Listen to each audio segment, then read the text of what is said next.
वो जो सुबह का नाश्ता भी नहीं करके गया, वो रात के 10 बजे आ रहा है, उसे आप बता रहे हैं कि मेरे बच्चों ने और मैंने खाना नहीं खाया। उससे पूछा तुमने कि तुमने पानी भी पिया, तुम्हें सुकून का सांस भी आया। जिस मुआशरे से मर्द आ रहा है ना, उससे घटिया किस्म के लोगों की बातें सुननी पड़ रही हैं बाहर।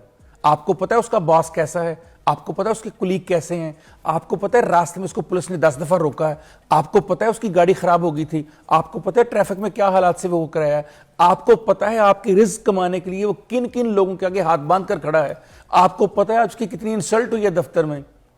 वो घर आया है एक मुकम्मल घर देखने के लिए, वो घर आया है सुकून लेने के लिए कि जो बाहर मुझे सुकून नहीं मिला मेरे घर में मिलेगा। और घर में आते ही बेगम साहबा इस बात पे परेशान बैठी हुई हैं, गुस्से में बैठी हुई हैं कि मैंने कहा था 8 बजे आइएगा, आप 10 बजे आए हैं, या बच्चों ने खाना नहीं खाया, बाहर से खाना या मैंने कहा था खाना लेते आइएगा, भूल के क्यों आ गए, आपको याद नहीं था भूखे बैठे हुए हैं। वो जो सुबह का नाश्ता भी नहीं करके गया, वो रात के 10 बजे आ रहा है, उसे आप बता रहे हैं कि मेरे बच्चों ने और मैंने खाना नहीं खाया। उससे पूछा तुमने कि तुमने पानी भी पिया, तुम्हें सुकून का सांस भी आया।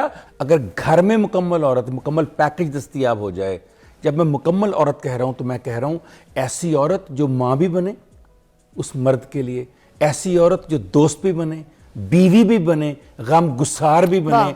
अगर किसी को नहीं समझ आ रही तो बीबी खुदीजा सलामुल्लाह अलैहा और बीबी आयशा सलामुल्लाह अलैहा की हयात तैयबा को पढ़ लेना कि मुकम्मल औरत किसे कहते हैं। वाह। जब आके नबी ने कहा कि मुझ पे आज जिब्राइल ने ये कहा, तो जो बयान चंद लाइनों में बीबी खुदीजा ने कहा आपके लिए, जो हिम्मत अफजाई फरमाई, वो एक मुकम्मल औरत की निशानी बयान करता है। और जब आयशा से कहते हैं आयशा आओ भाग देखते हैं कौन जीता है, तुम तेज भागती हो कि मैं, और बीबी आयशा भागती हैं और आप पीछे रह जाते, जिता के थे आयशा तुम तो बहुत तेज भागती हो। ये होती है दोस्ती, ये होती है माँ की तरह ख्याल करना। मुकम्मल औरत बहुत बड़े ओहदे पर पहुंचे, बहुत बड़े ओहदे पर। एक दिन उनका बाप उनसे मिलने के लिए आया उनके दफ्तर में, तो उनके वालिद ने कहा कि बेटा दुनिया में सबसे ताकतवर कौन है। जब ये बात कर रहा था ना, तो अपने बेटे के पीछे उसकी कुर्सी के ऊपर खड़ा था और उसका हाथ बाप बेटे के कंधे पर था। तो उसके बेटे ने कहा अब दुनिया का सबसे ताकतवर शख्स मैं हूँ। उसके बाप को बड़ी हैरानी हुई। उसने फिर कहा बेटा दुनिया का सबसे ताकतवर शख्स कौन है, फिर सोचो। उसने कहा मैं हूं। तो उसका बाप रंजीदा सा हो गया। वो चल के दरवाजे तक पहुंचा, जब दरवाजे पर पहुंचा उसने कहा एक बार फिर पूछ लो। वो मुड़ा, उसने कहा बेटा दुनिया का सबसे ताकतवर शख्स कौन है। उसने कहा बाबा आप हैं। वो हैरान हो गया। उसने कहा अभी तो 2 दफा ये कह रहा था कि मैं हूं, अब ये कह रहा है कि तुम हो मेरे बाप। उसने कहा बेटा ये क्या फर्क है। सुनिए उसका जवाब हमारे अफीसर का। उसने कहा बाबा जब आपने मेरे कंधे पर हाथ रखा तो मैं दुनिया का सबसे ताकतवर इंसान बन गया। मेरे बाप का हाथ मेरे कंधे पर है। जब आपने हाथ हटाया मैं कमजोर हो गया। बाबा आप ताकतवर हो गए सबसे।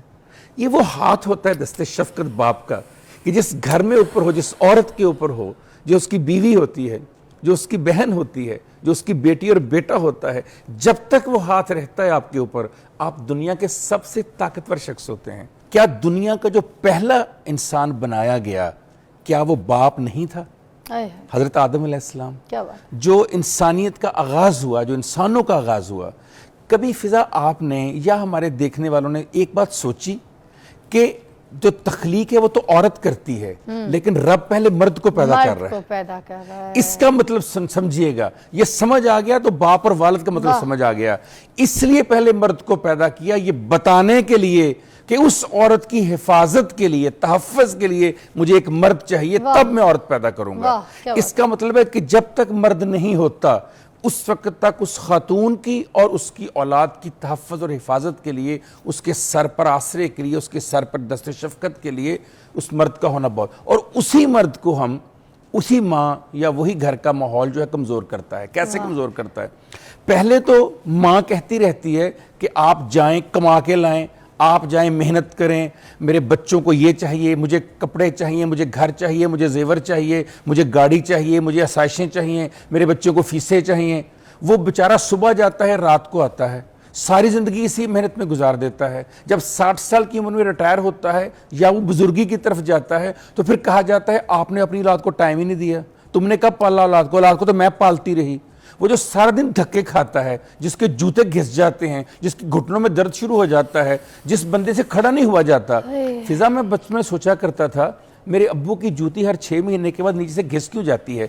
क्या वजह है कि मेरे वालिद की जो एड़ियां हैं उसको बदलना पड़ता है हर 6 महीने के बाद? और क्या वजह है कि मेरे वालिद रात को आकर कहते हैं मेरी टांगे तो बेटा दबाना?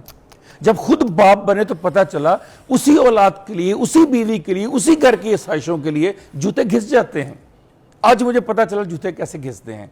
तो जिस शख्स ने आपके लिए जूते भी घिसा दिए, जिसने अपनी टांगें भी घिसा दी, जो सुबह से लेकर रात तक अपने घर से दूर रहता है, जब आप सोए होते हैं वो सुबह जाता है, जब वो आता है आप उस वक्त भी सोए होते हैं। किसी जगह पर मुझे कुरान मजीद में दिखाइए, मैं आपके सामने रखता हूं, सूरह इब्राहिम रखता हूं, सूरह बनी इसराइल रखता हूं, सूरह लुकमान रखता हूं, सूरह बकरा रखता हूं, 4 बड़ी सूरतें। किसी जगह दिखाइए कि मां का अलग से जिक्र है। वबिल वालिदैन, वालिदैन, वालिद और वालिदा दोनों। जब खालिक ने फर्क नहीं किया, जब रहमत कौनैन ने फर्क नहीं औरतें किया, क्यों करती? तुम कौन होती हो फर्क करने वाली? तुम कौन होती है बताने वाली? तुम्हें ये इख्तियार किसने दिया?